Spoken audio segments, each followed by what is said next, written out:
Breaking right now at 4, efforts to redraw Indiana's congressional districts seem to be dead in the water, at least for now. State Senate leaders announcing lawmakers will not convene next month to take up the issue.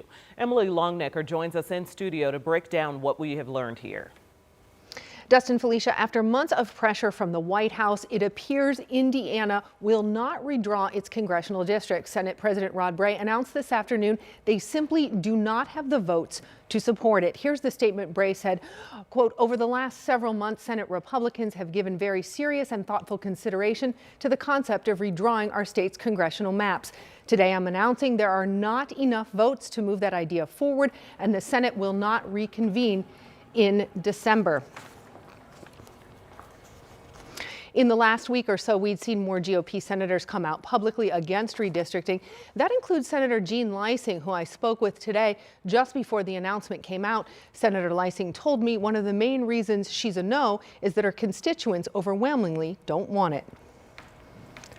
I'm doing what I've been sent to the Senate to do, and that is to represent the people in my 7 counties.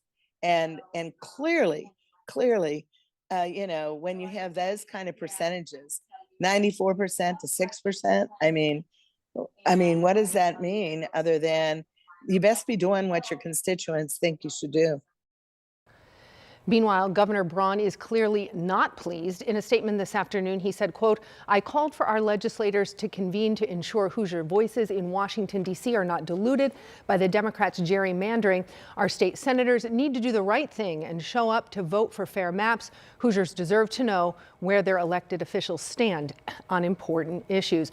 This follows a lot of nationwide money pouring into Indiana this week via text and TV ads, pressuring people to call their senators and urge them to vote yes. And Senator Leising told me today some of those texts that have come out this week have actually been about her, accusing her of betraying President Trump by planning to vote no on redistricting. She said her grandkids actually received some of the texts and told her, "Stay strong, Grandma." I asked her if there was anything that would change her mind on this, and she said no, that she is the kind of person that when she's committed on an issue, she stays committed. So she was planning to vote no matter what. And some of the video we just saw a minute ago was of the TV ads or snapshots, screenshots Right. of the messages that these groups are sending people with Senator Leising, right? Yeah, correct.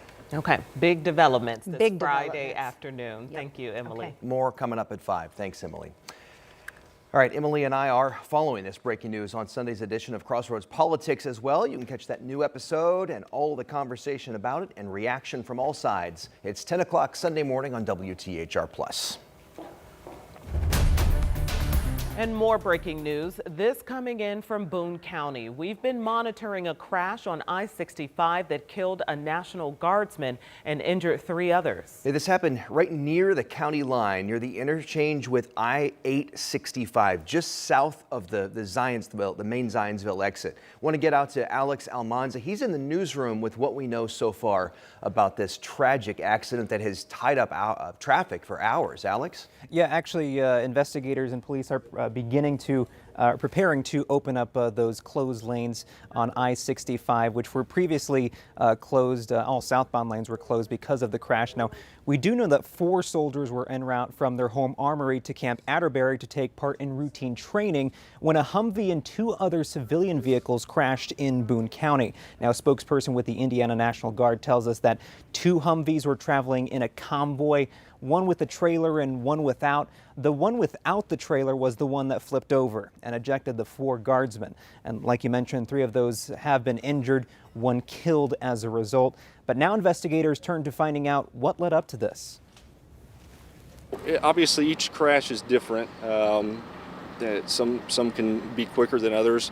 I would say this is going to be taking a little more lengthy on time just because of all the moving pieces with it and having the military involved. And again, police are preparing to open those southbound lanes of I-65 as traffic was being redirected onto the I-865 ramp just north of the incident. Again, investigators are trying to figure out what caused the Humvee to flip, and we're working to learn the identity of those 4 guardsmen. Meanwhile, a spokesperson says more info will be provided after loved ones have been notified. All right, Alex, thanks for the update. And our other story we're following today, of course, this weather. We have seen some blue skies and warm temperatures, just as some warm temperatures, just as the forecasters predicted. That's right. And before we get to the forecast, we do want to get to the traffic, though. Yeah, you saw Alex there. Yeah. He was showing some of the live video. I want to go back to that because it is about to reopen. This is great news, but it's been closed for 4 hours. So very quickly, let me hit traffic, then we'll talk about those beautiful conditions. This is the scene. There were a couple of vehicles that could not take the reroute down 865. So what you're looking at now are some of the wider, some of the wide load vehicles that are now able to finally go through. So they are opening up parts of 65 southbound instead of directing all the traffic out to 865. What you're looking at here is this is 65 southbound. This is all the traffic being rerouted onto 865. That's causing a huge backup, and it is still slow northbound. Let me show you where this is located. If you're not familiar, this is the area that we're talking about, the northwest side of the city. All traffic is being rerouted on 865 because once you pass 865, there's no exit until you get all the way down to 71st Street. So this is a huge artery of the city that is now closed, but just about to reopen. Let's talk the forecast because, as Felicia said, it's a beautiful day. Look at the temperatures, 70 degrees. My goodness. We expect another day like this for tomorrow with some minor changes to what we expect to see as far as some cloud cover. But overall, this is beautiful, and the rest of this evening looks pretty good as well. We've got these south or southwest winds that have kicked in. You'll start to notice some changes during the overnight. A couple of clouds as we get into the evening. We'll add a few more of those as we get into the overnight. But look, with a few clouds rolling in and southwest winds beginning to pick up, the temperatures aren't going to cool off very much for tonight. So it's going to be pretty mild even into this evening.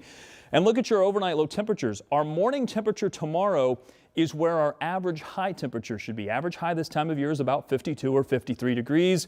Boom, we nailed it. We just nailed it on the wrong temperature. This is the low for tomorrow.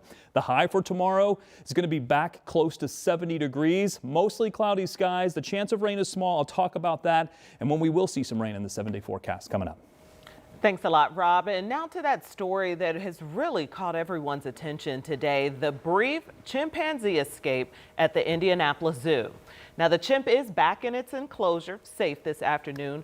But the big question here is just how did all of this happen? Our Ashton Hackman has been looking into this. He got to the zoo not long after it happened this morning. Everybody talking about this online, especially all day long. Ashton, what a wild start this was for a Friday morning. Yeah, Dustin and Felicia, this certainly was not the monkey business that employees here at the zoo were expecting to get into today. Luckily, zoo leaders tell us no people or animals were injured in this entire ordeal. Just 1 hour after opening Friday morning, Indianapolis zoo leaders say workers spotted the female chimp roaming freely outside of her exhibit. Following emergency protocol, the zoo was immediately locked down. State Capitol Police and Indianapolis Fire were quick to respond. People already in the zoo were moved to safe places. Several guests waiting in the parking lot told 13 News they were turned away at the door. One guest said she brought her kids for the chimpanzee chat event this morning. With everything going bananas, it didn't start as planned. The chimpanzee was sedated and returned to her exhibit. Zoo guests were safe at all times. There were no injuries to guests, zoo staff, or the animal. The zoo security, animal care, and veterinary teams trained for these scenarios and responded in a textbook and professional manner. But those responses are getting put to the test lately. Just last month, 2 tortoises went missing for weeks after they were reported stolen from their enclosures. Both were found miles away and are safely back in their exhibits. And earlier this year, a chimp bit the finger of the zoo's president, Rob Shoemaker, during a feeding session. Shoemaker recovered, and the chimp in that case was not injured. One of the 3 incidents this year catching attention and putting workers on alert at the Indianapolis Zoo. The zoo leaders would not answer our questions as to how exactly this went down. They only gave us that blanketed statement. The zoo was able to reopen at around noon today and just closed up for the day here at 4 o'clock. Dustin and Felicia, in the meantime, the chimpanzee exhibit here at the zoo, it is a large one of the biggest in the country. Those chimps are able to roam freely through the zoo, obviously separated from the zoo guests. And I wish I had some more monkey puns out here, but as you both know, our bosses don't like us monkeying around on the job. Back to you. All right, enough monkey business there. Ashton, thank you.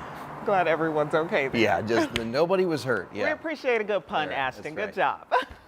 All right, let's get to some of the other headlines on this Friday afternoon. Today, IMPD announced the appointment of a new downtown district commander. Captain Shane Foley is now taking over that position. His focus will be building a safer, more connected downtown. And it comes after a year of several violent events in downtown Indianapolis. Most recently, the triple shooting outside a Jovito Ultra Lounge. We also saw 5 people shot, including 2 teens who died over the 4th of July holiday. And in June, 3 people shot and a teen arrested near Monument Circle. Ahead at 5, we'll sit down with Captain Foley about his goals for the future of IMPD's downtown district. And some good news for drivers. The Hannah Avenue Bridge is about to reopen. NDOT closed that bridge back in June to completely rebuild it and added significant improvements as part of the I-65 safety and efficiency project. Now, after months of work, NDOT says Hannah Avenue Bridge is now ready to reopen Monday. The I-65 safety and efficiency project, though, is far from over. NDOT still working on things like new signage, ramp reconstruction, and adding new inside lanes to I-65. A lot of people very excited to see that back open finally.